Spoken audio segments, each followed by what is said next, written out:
Hi అండి. One more mini vlog ఏంటంటే రీతు కోసం అయితే హైదరాబాద్ వెళ్తున్నాము. ఎందుకంటే కొంచెం ర్యాషెస్ లాగా అనిపిస్తుంది బాడీ మొత్తం అంతా.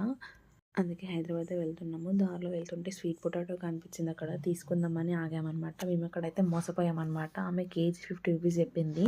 కానీ మేము 40 రూపీస్ లెక్కనే 1 కేజీ తీసుకున్నాం అనమాట. డాక్టర్ రాలేదని చెప్పేసి కెఫేకి అయితే వెళ్ళాము. లైట్‌గా స్నాక్స్ తినేసి మళ్ళీ వెళ్ళామనమాట. డాక్టర్ వచ్చేసిండు. మన టోకెన్ వచ్చి 2 నెంబర్ అనమాట. డాక్టర్ దగ్గర చూపించుకుంది 5 మినిట్స్ అయితే మెడిసిన్ దగ్గర 1 అవర్ పట్టింది మాకు లైన్‌లో నిలబడి తీసుకునేసరికి.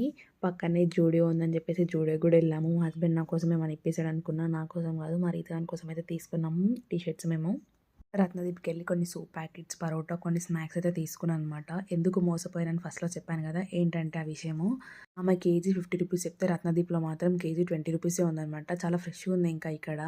రిటర్న్‌లో ఇంటికెళ్తుంటే మళ్ళీ సర్కిల్స్‌కి ఆగేసి మళ్ళీ రీతు గాని కోసమని ఆగామనమాట. కానీ అక్కడ అవన్నీ క్లోజ్ అయిపోయినాయి. సబ్స్క్రైబ్